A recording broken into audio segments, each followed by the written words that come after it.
Rabbil alamin ala sofil anbiya'i wal mursalin wa ala alihi washabihi ajmain nama batu.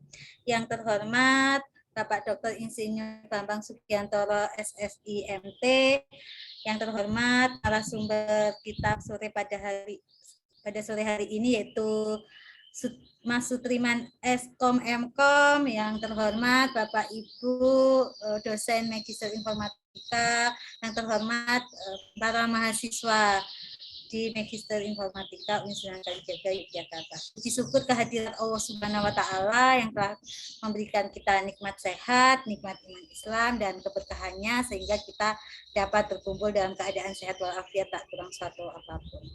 Semoga sholawat dan salam selalu tercurah kepada Nabi besar Muhammad Shallallahu Alaihi Wasallam yang selalu kita tunggu syafaatnya hingga akhir zaman. Baiklah, Bapak Bu, para mahasiswa, rekan-rekan mahasiswa, izinkan saya pada sore hari ini membacakan susunan acara webinar percepatan kelulusan mahasiswa Magister Informatika ke-6 dengan tema sharing alumni menjadi praktisi bidang IT. Kegiatan sharing alumni ini merupakan kegiatan yang kedua, di mana yang pertama sudah kita lakukan di tanggal 20 September dengan profesi di bidang akademisi. Okay. Susunan acara pada sore hari ini yaitu yang pertama adalah pembukaan, yang kedua adalah sambutan, yang ketiga adalah acara inti sharing alumni, kemudian yang keempat penutup. Baiklah, tidak perlu berlama lagi, marilah kita buka acara pada sore hari ini dengan membaca basmalah bersama-sama. Bismillahirrahmanirrahim. Mudah-mudahan dengan bacaan basmalah tadi memperlancar kegiatan kita pada sore hari ini.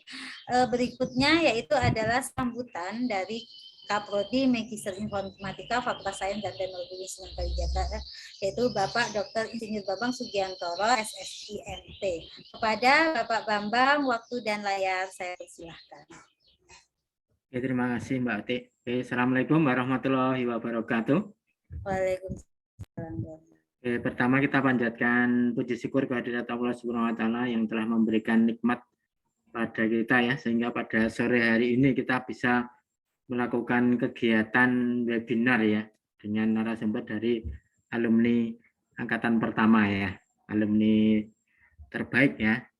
Karena memang jurnalnya juga tembus Scopus ya, kemudian lulusnya juga tercepat gitu ya. Jadi memang luar biasa nih ya untuk Mas Sutriman itu kebetulan juga bimbingnya saya gitu ya.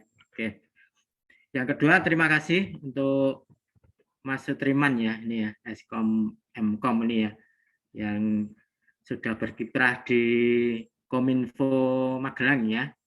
Jadi nanti terima kasih sekali atas sharing pengalamannya ya untuk adik-adik kelas ya. Nanti adik kelas bisa mengambil hikmahnya ya, manfaat seperti apa, mungkin bagaimana cara kuliah yang cepat ya, kemudian juga publikasinya juga jurnal internasional ya, kemudian bagaimana cara membagi waktunya karena pada saat itu juga kerja sebagai programmer juga ya pada saat itu ya, belum di Kominfo. Oke, saya kira seperti itu. Kemudian yang ketiga, nanti saya mohon maaf, jadi tidak bisa mengikuti sampai akhir gitu ya. Nanti akan bersama dengan Mbak Oti ya, selaku Ketua Panitia Percepatan Mahasiswa ini ya. Ini masuk dalam program Percepatan Mahasiswa, jadi untuk memotivasi mahasiswa juga ya, jadi biar segera lulus tepat waktu ya. Oke, karena di angkatan 2018, angkatan pertanyaan Mas Sutriman ini sudah dulu kan ada 21 ya, ada 21 mahasiswa yang pada saat itu angkatan pertama langsung 21, alhamdulillah bagus gitu ya. Artinya respon yang masuk ke S2, walaupun dulu pada waktu itu belum ada akreditasi ya Mas Sutriman ya.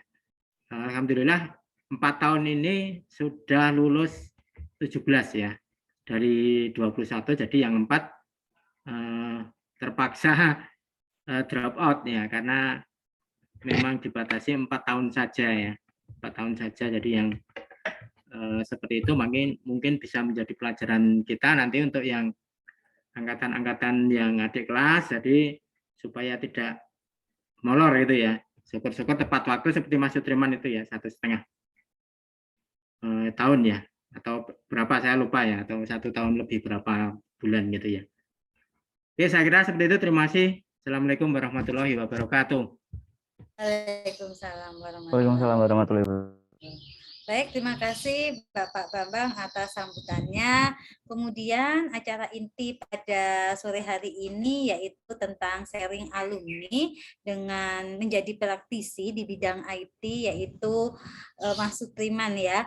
Nah, saya juga baru tahu ini, berarti ini yang lulus tercepat, terus jurnalnya juga terindeks Scopus. Waduh, biasanya yang menjadi ketakutan itu Sinta 2 aja sudah pada pesimis gitu ya. Nah, sekarang ini Mas Sutriman malah ternyata jurnalnya terindeks Scopus. Baik, sebelum saya persilahkan, untuk sementara saya bacakan dulu profil beliau ya.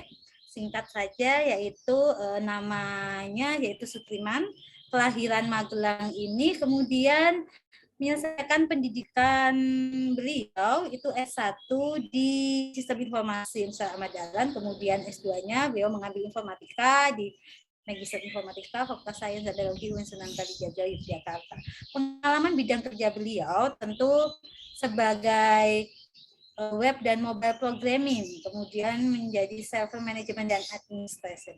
Kemudian saat ini beliau di Diskominfo Pemkab Magelang dari tahun 2021 hingga sekarang. Baiklah, tak perlu berlama-lama lagi, kepada Mas Sutriman Eskom Mkom, waktu dan layar saya persilahkan.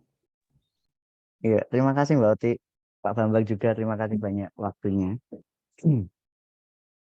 Sebelumnya Assalamualaikum warahmatullahi wabarakatuh. Waalaikumsalam warahmatullahi wabarakatuh. Saya share screen ya, teman-teman. Silakan. Tak panggil teman-teman karena saya ngiranya pasti masih banyak yang seumuran saya ini.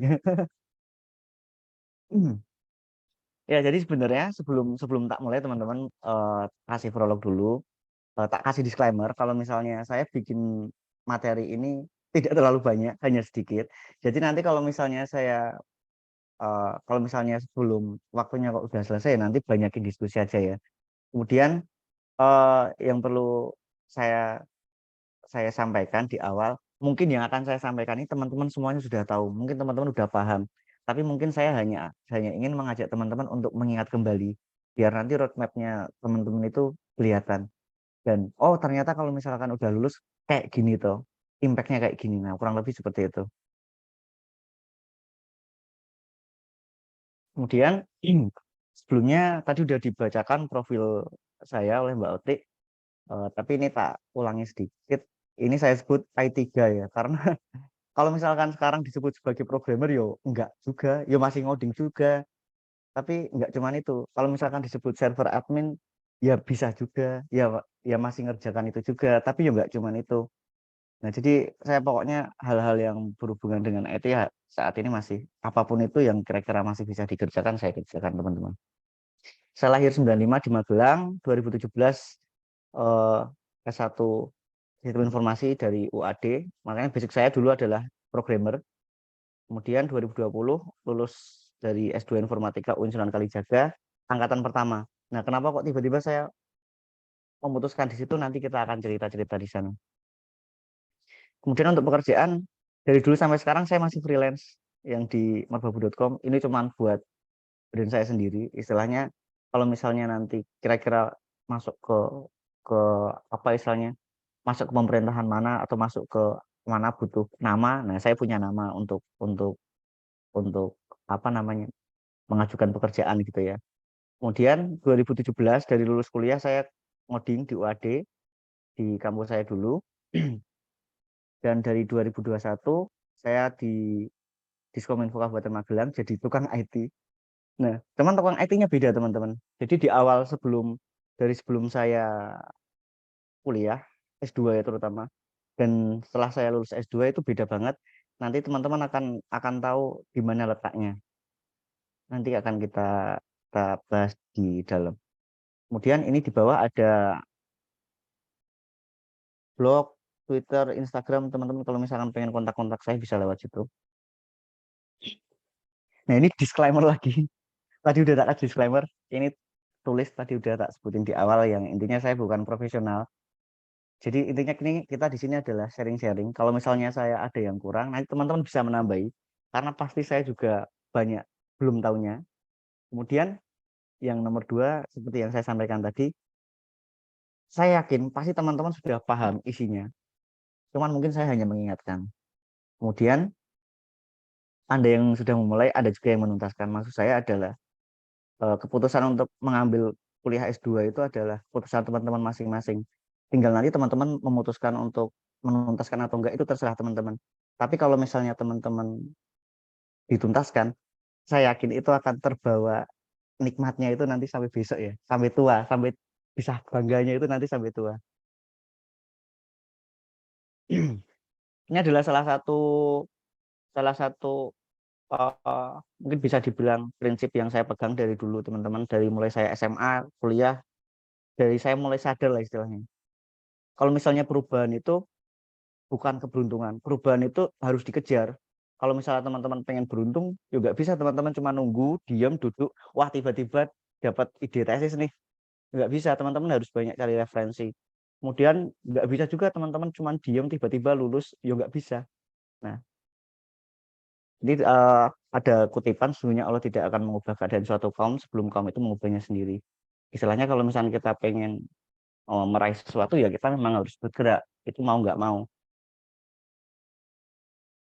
Kemudian ini, kenapa saya kuliah S2? Jadi dulu itu, ini cerita ya, dulu itu saya pengen jadi dosen. Dulu itu cita-cita saya malah pengen jadi profesor, Mbak. Saya pengen jadi profesor, salah satu-satunya adalah berkarir di bidang pendidikan tinggi, dan syarat utamanya adalah S2. Nah, tapi kok dilalah takdir berkata lain. Ternyata saya malah masih berkecimpung di dunia ini. Tapi ya nggak apa-apa, itu kan jalan jalan Allah ya, istilahnya jalan yang di atas. Terus jalan Allah. Ini kenapa saya religius ini juga berkat ini loh. Sosio religio teknis ya. Jadi masih ada religi-religinya. Jadi intinya dulu saya pengen berkarir di dunia pendidikan, tapi eh, sampai sekarang ternyata saya masih masih kecimpung di dunia praktis ya. Cuman dulu sebenarnya setelah lulus dari UIN, sebelum saya masuk ke Diskominfo, saya sempat mengajar itu selama 1 semester di UAD. Cuman karena saya terima kerja di sini, kemudian yang di sana tak tinggalkan dengan berbagai pertimbangan. Ini alasan saya dulu memilih UIN Sunan Kalijaga. Teman-teman boleh sepakat boleh enggak, karena ini adalah alasan personal saya dulu sebelum sebelum mulai gitu ya. Yang pertama tentu adalah terjangkau. Karena waktu itu saya masih kerja, masih nyari uang sendiri. Kemudian eh, sebenarnya kan kayak kalau di Jogja itu universitas yang menawarkan pasca sarjana S2 informatika itu nggak cuma satu dua nggih. Ada UGM, ada Kamikom. Nah, kemudian saya sudah menjajak gitu. Tapi ternyata yang budgetnya masuk di saya itu UIN, dan ya nggak kalah di poin-poin yang lainnya. Misalnya akreditasi. Loh, akreditasinya UIN itu bagus sekali loh. Kalau misalkan teman-teman nih nanti setelah setelah lulus kuliah, kemudian istilahnya di luar ketemu anak-anak UGM, ketemu anak-anak manapun itu, lulusan mana S2-nya? Informatika di mana, di UIN Sunan Kalijaga. Itu tuh pede gitu loh. Enggak kayak istilahnya kayak, kan ada ya, mungkin ada, bukan gimana-gimana, tapi mungkin ada kampus-kampus yang istilahnya namanya kurang familiar atau gimana. Nah, siapa sih yang nggak tahu UIN Sunan Kalijaga gitu loh. Semua orang tahu. Jadi pede gitu loh ceritanya. Kemudian konsentrasinya juga juga sesuai dengan saya, karena basic saya dulu adalah seorang programmer. Kebetulan waktu itu ada 3, rekayasa perangkat lunak, kemudian security, kemudian yang satu lagi itu apa ya, yang susah itu pokoknya, yang mata kuliah yang susah-susah itu nggak saya ambil itu. Jadi saya ngambilnya yang yang gampang-gampang. Cuman waktu itu ternyata saya masuk ke security karena ternyata penelitian saya diarahkan oleh Pak Bambang, oh ini lebih cocok ke security, jadi saya masuknya ke sana. Kampus negeri, ini sudah saya sampaikan tadi. Kemudian bisa lulus cepat, ini juga juga saya sudah tahu di awal. Jadi sebelum saya masuk kuliah, dari prodi sudah menawarkan kalau misalnya ada program seperti ini. Nanti roadmap-nya selama 3 semester, semester pertama teman-teman harus sudah buat ide penelitian seperti apa, akhir semester nanti teman-teman sudah bisa semprot, semprot, kemudian nanti sudah penelitian dan nanti di semester ketiga itu sudah selesai semua. Dan kemarin saya juga seperti itu. Jadi di semester 3 sebenarnya saya sudah beres semuanya. Cuman waktu itu eh, untuk yudisiumnya saya lebihkan 2 bulan itu karena menunggu akreditasinya keluar. Kemudian satu lagi adalah dulu saya memilih itu karena di pusat kota, kebetulan dekat dengan kantor. Kan saya di UAD ya. UAD-nya itu kan di sebelah, di tengah agak ke selatan. Kalau misalnya saya ngambil S2-nya itu di UII misalnya, itu kan saya harus naik gunung dulu ke Jakal sana. Di UIN itu termasuk yang salah satu yang menarik. Kalau misalnya saya ngambil di UAD, itu lucu lagi. Saya jadi kurang kurang apa ya, lingkungannya itu aja gitu loh. Saya nggak punya teman baru, saya nggak punya dosen baru, dosennya ya itu juga. Jadi saya memutuskan untuk eh, kuliah di UIN.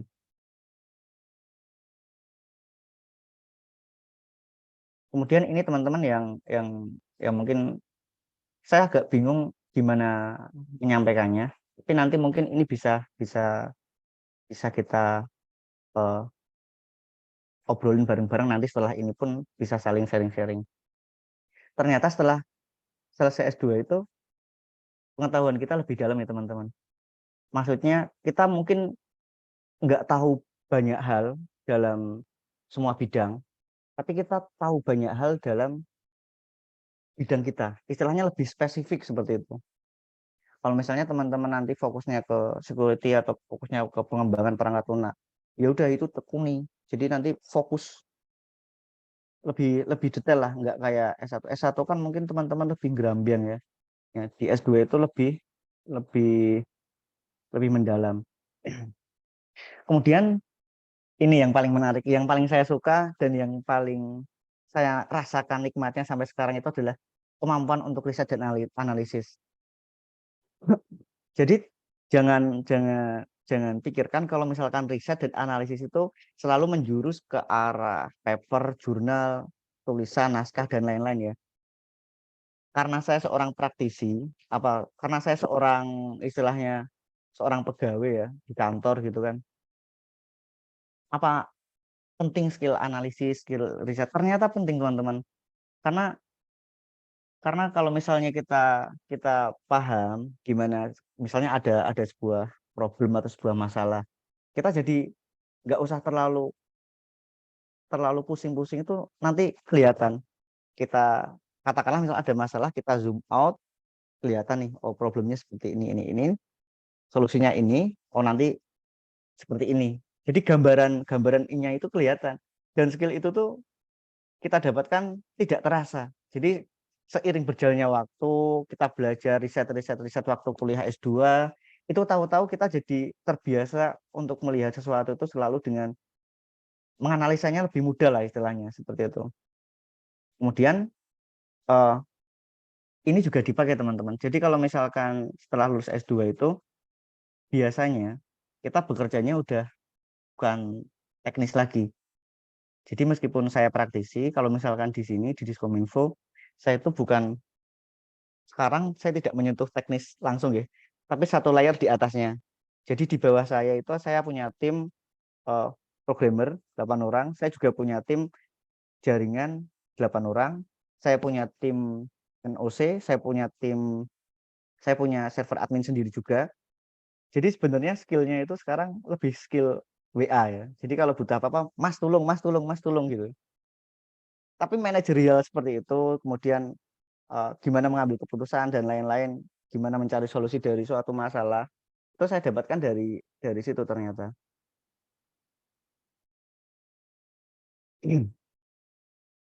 Nah, ini yang paling menarik teman-teman, valuable connection. Maksudnya mungkin boleh teman-teman punya circle yang banyak, punya circle yang luas kayak S1 mungkin ya. Punya teman-teman banyak, tapi banyaknya itu kan kita nggak menjamin semuanya berkualitas. Yo nongkrong terus, rono rene ngopi, Mobile Legend, mabar.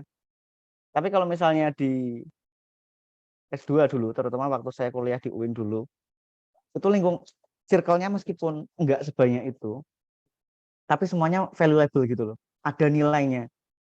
Misalnya sekarang ada Mas Rizky yang kemarin ngisi, sekarang jadi dosen. Saya jadi punya kenalan dosen. Kemudian ada juga yang pegawai di A, B, C, ada yang jadi bisnis. Kayak kemarin Mas Yudi.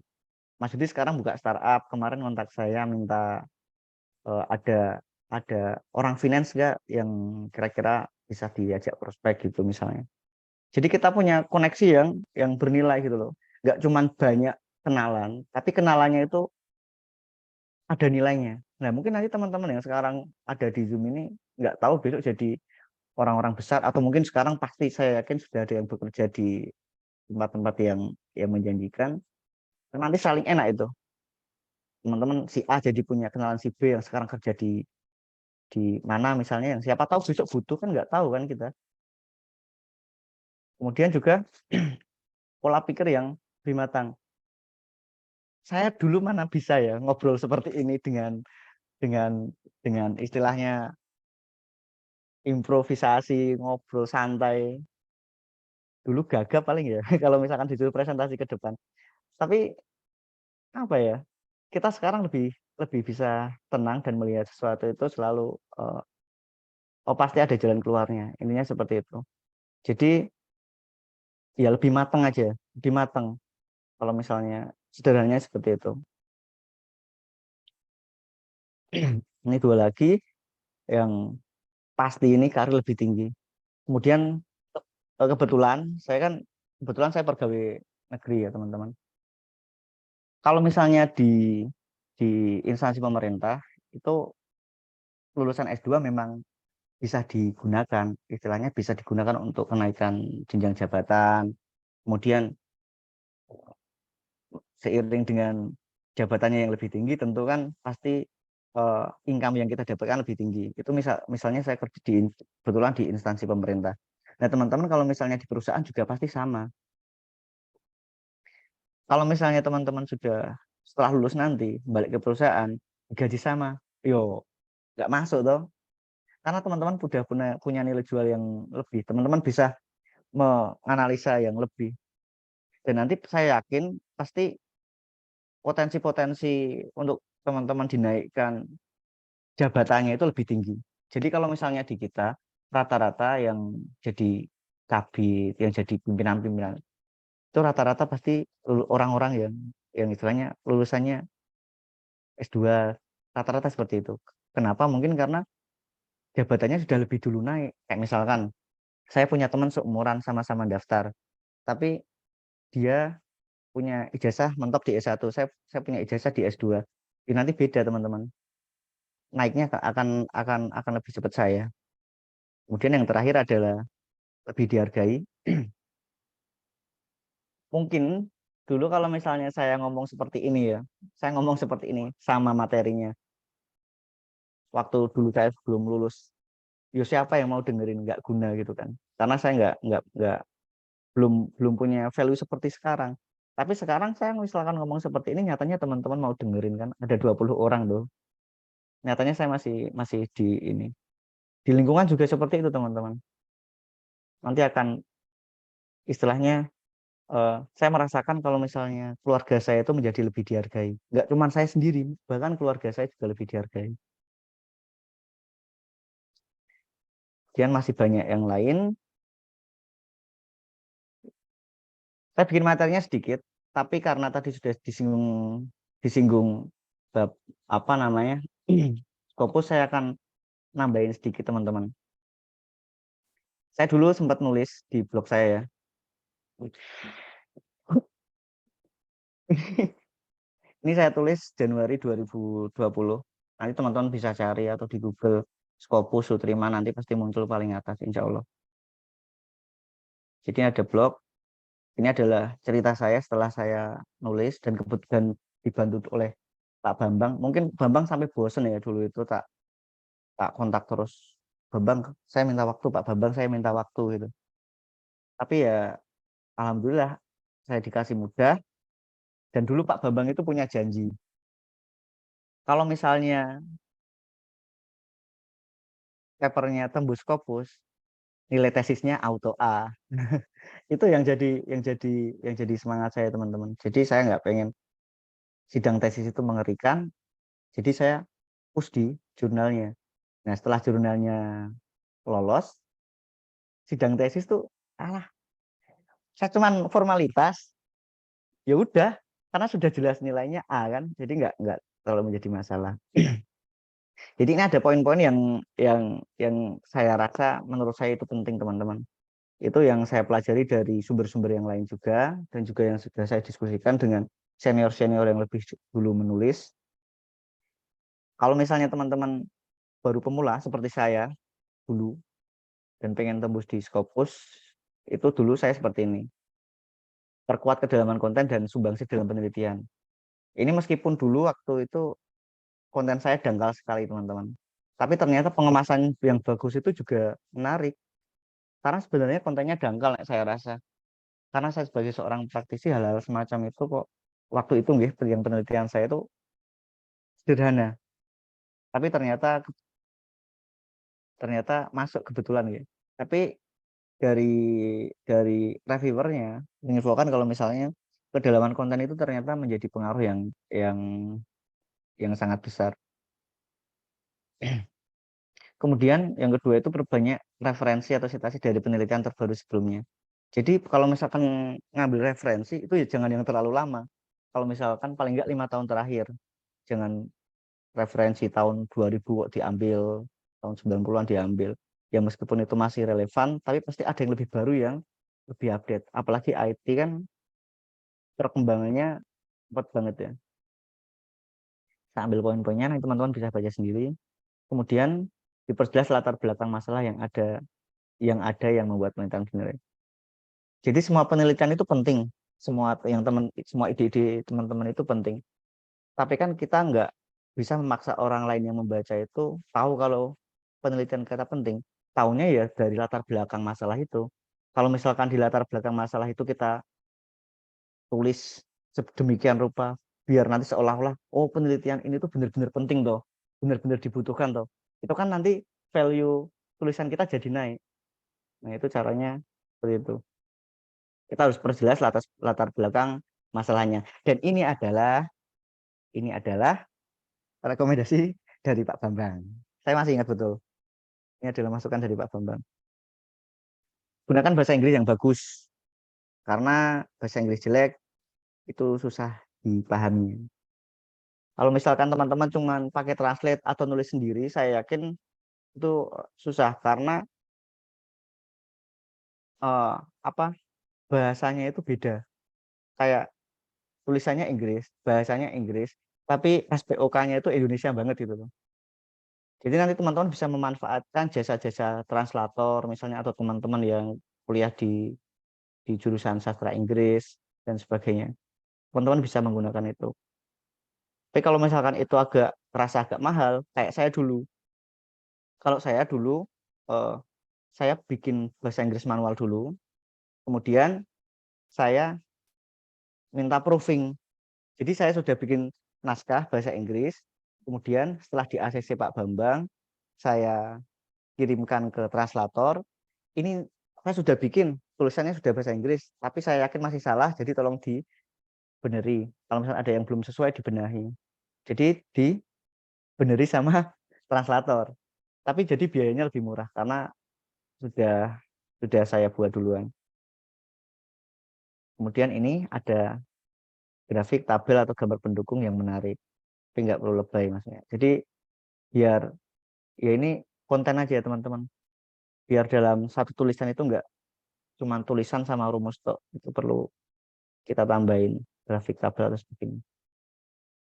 Ya mungkin kurang lebih seperti itu dulu. Nanti kalau misalkan ada yang lain kita bisa tanya-tanya atau diskusi. Karena saya yakin yang saya tahu pun masih banyak kurangnya. Nanti mohon diberi masukan juga sama teman-teman di sini yang mungkin yang sudah lebih banyak pengalaman dibanding saya. Terima kasih Mbak Opi. Saya kembalikan waktunya ke Mbak Opi. Terima kasih Mas Priman. Monggo rekan-rekan mahasiswa jika ada yang mau ditanyakan. Oke, Mbak Zidni, silakan. Halo, terima kasih buat webinarnya sore ini. Cukup menginspirasi dan cukup membuat semangat. Pertanyaan saya yaitu tadi kan dijelaskan submit ke jurnal Scopus ya. Itu kemana ya? Terus dulu pembuatan tesisnya itu alurnya itu bikin jurnal dulu apa langsung tesis apa dua-duanya itu langsung berjalan dua-duanya. Terus jangka berapa bulan pembuatan tesis yang dilakukan. Itu aja sih yang saya tanyakan. Terus kendala apa aja waktu penulisan tesis dan jurnalnya. Soalnya saya sedang menulis tesis. Terima kasih Mbak Zidni atas pertanyaannya. Mas Priman langsung dijawab aja ya, karena pertanyaannya banyak. Oh, nggih, siap. Halo Mbak Zidni. Ya, jadi saya dulu kalau misalkan di jurnalnya, kalau nggak salah Ijaksa ya, teman-teman bisa cek IJAC, SCA. Tapi itu Q-nya nggak tinggi emang. Kalau nggak salah Q3 sekarang. Nanti bisa dicek ya, IJAC, Lumayan, kalau SA, Q3 ya lumayan berarti ya. Ijaksa itu. Oke. Kemudian apa namanya tadi? Saya waktu menulis itu saya mulai semester 1. Jadi semester 1 tuh saya langsung pokoknya semester 1 saya harus sudah menentukan topik saya ini. Saya nggak boleh berubah. Karena kalau misalnya berubah kan nanti ngulang-ngulang lagi. Jadi sebelum saya nulis jurnal dan nulis tesis, saya konsultasikan topik dan rancangan penelitiannya dulu ke Pak Bambang. Jadi dulu itu kan saya rencananya kan masuknya RPL. Saya menghadap ke Pak Bambang, Pak, saya punya ide seperti ini. Nanti gini. Saya sudah buat itu coret-coretannya. Sampai jadi sebenarnya sebelum ditulis tesis, sebelum ditulis anunya, itu saya sudah kelihatan goalnya seperti apa. Di cari kertas, saya bikin di kertas HVS itu ya. Saya ajukan ke Pak Bambang. Nah, kemudian Pak Bambang malah wah ini lebih ke security Mas daripada ke perangkat lunak gitu. Kemudian yang akhirnya di semester 2-nya saya masuk penjurusan yang security untuk bisa lebih memahaminya. Nah, setelah itu di ACC, kemudian Pak Bambang berkenan menjadi pembimbing. Dari semester 1 saya sudah rajin bimbingan itu. Saya sudah mulai nyicil bikin semua naskahnya dan saya sudah mulai nyusun apa namanya? Jurnalnya. Jadi di semester 2 itu saya submit papernya. Saya submit tulisan saya di semester 2 kalau nggak salah ya. Sekitar bulan semester 2 apa semester 3 ya? Sekitar bulan saya lupa ya. Ya kalau nggak semester 2 3 saya lupa. Tapi di situ itu cepat di ijazah itu kalau nggak salah teman-teman. Di ijazah itu cepat. Nanti teman-teman bisa cek. Dan ya yang penting itu tadi. Kalau bisa topiknya dalam. Karena punya saya itu dangkal dulu sama reviewernya ditulis. Jadi ada 3 reviewer. Satu reviewer itu tidak setuju. Karena konten saya terlalu dangkal.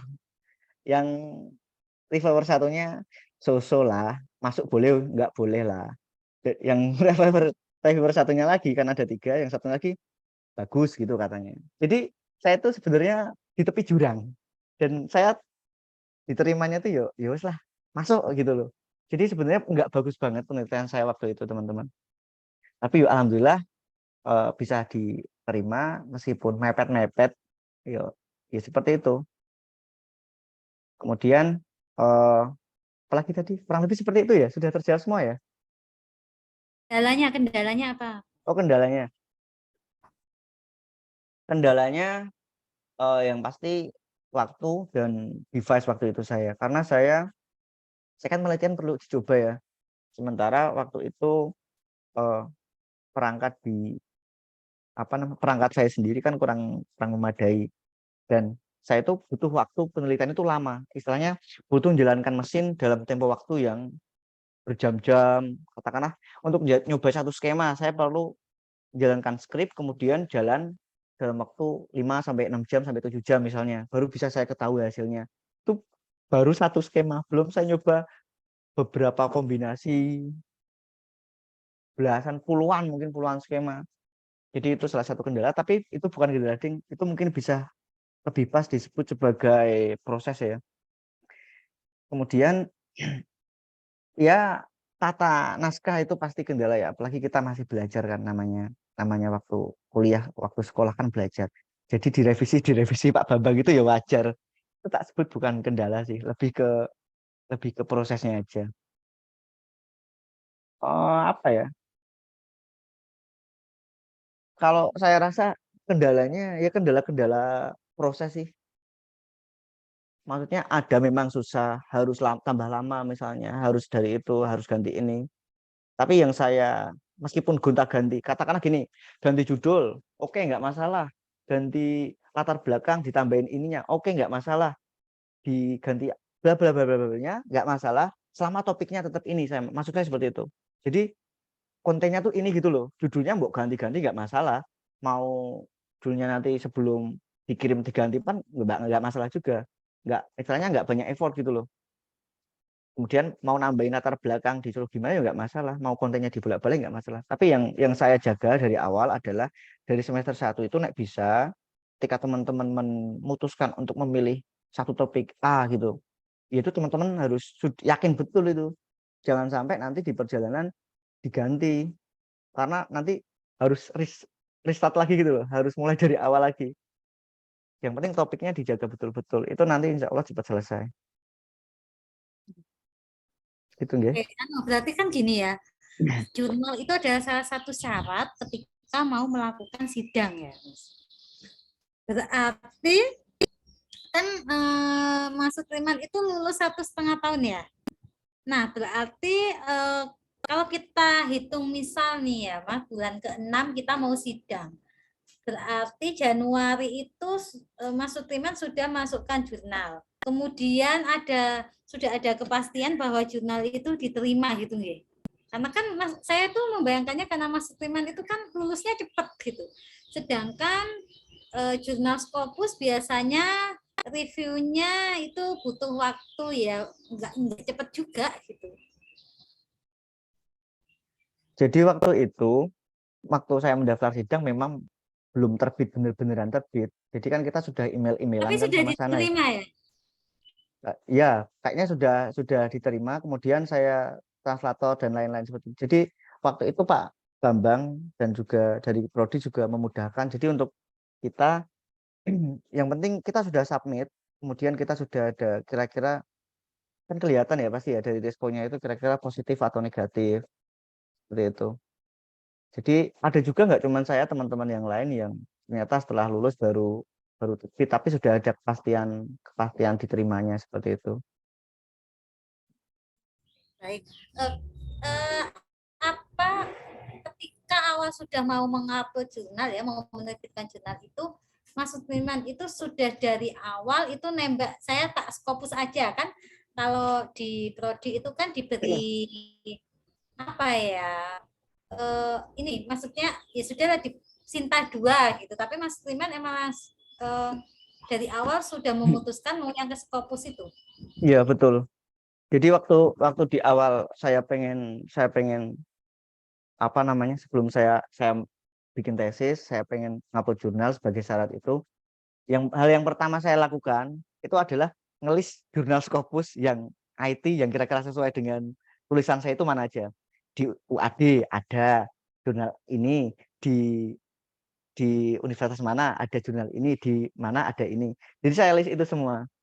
Tinggal nanti kan rencana saya, wah ini tak tembak semuanya aja. Kemudian yang paling ringan biayanya yang mana, kira-kira kan seperti itu. Kemudian yang ya hal-hal seperti itu. Kemudian ada juga jurnal yang kiranya, oh ada kenalan di sana, bisa nggak, meskipun saya nggak bisa nembak memastikan jurnal saya diterima, paling nggak saya bisa minta tolong kalau misalnya jurnal saya itu masuk editor lebih cepat gitu loh istilahnya. Tolong dicepatkan dikit dong, iki di forward dhisik istilahnya. Kan pasti banyak kan, ada teman saya yang kerja di istilahnya di pengelola jurnal itu, yang kebetulan Scopus juga, kan dia nerima nerima kiriman setiap hari, kemudian di forward ke reviewer. Nah itu kan urutan.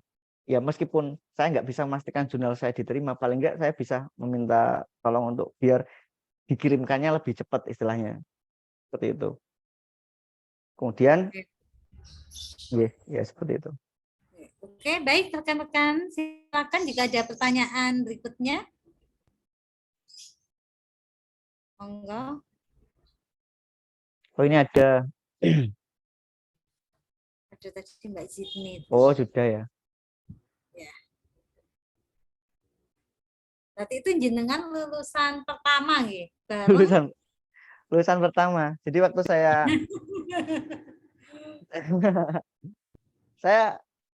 saya dulu yo alhamdulillah babat alas, tapi alhamdulillah saya bahagia gitu loh. Saya merasa tidak menyesal, atau bahkan saya merasa bersyukur gitu. Karena biasanya yang anak pertama itu kan jadi keluarga terdekat ya. Jadi contoh malah. Ya, jadi ya alhamdulillah diopeni benar-benar sama Bapak Ibu dosennya, dan ya merasa diperhatikan. Ya, seperti itu. Baik, rekan-rekan, apa ada pertanyaan berikutnya? Belum, nggih. Baik, kalau memang tidak ada pertanyaan, mungkin closing statement dari Mas Sutriman. Oh iya.